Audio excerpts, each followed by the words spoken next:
You can actually feel the power of the sea during a winter storm. It's exciting to be close to, but also dangerous if you're not careful. Here's ocean adventurer Kim Johns with a few reminders. The winter is a fantastic time to visit the coast. The waves can put on a spectacular show, but they can also kill. This time of year, the ocean is impossible to predict. The most common mistake is to underestimate the power and reach of the surf. A brush with the big wave is a lesson you won't soon forget. I heard this roar, and I turned around, and I saw this wave, the water coming in, the logs were rising, and I said to stay and run. And that was the worst. That was something else. Never thought the water would come that far. Why, I looked up and looked back, and water was north of her and inland from her, and it had just come that fast. And I yelled to her, and she ran, and I ran. But water reached far inland from where the normal swells had been. That's why I always keep my eye on the ocean. That's the kind of research George Miller prefers not to do. He studies rogue waves for the National Weather Service. As he found out firsthand, even if the breakers look fairly harmless, waves generated from storms hundreds of miles away can sneak up on the beach at any time. Rogue waves can occur any time of year. But the reason that you should be alert for them, and when you're walking along the beach, of course, always keep one eye looking towards the ocean, is that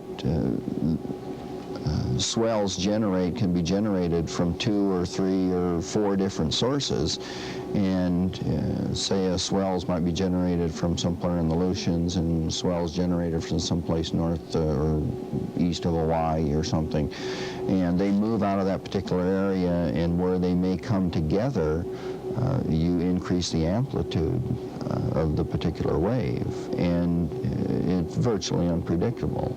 Really have to respect the sea. A lot of the people that come over from the valley just aren't aware of how dangerous a surf can be. I think a cubic yard of water, seawater, coming down is about 1 ton per cubic yard. So if you get a 20-foot breaker hitting something like the 44 underway or something, a 20-foot breaker will dump roughly 2 tons or 1,500 tons of power of water come down on you. If you're on the beach, hopefully if you did get knocked over, it's going to sweep you up onto the sand. But more likely, if something is in the water and hits you, it's going to hit you and either knock you unconscious or pull you under, and then you're going to get swept out. If you do need to dodge a big wave, remember to get to higher ground, and don't look for a log to jump on. Even the biggest tree trunks are just toothpicks to the ocean.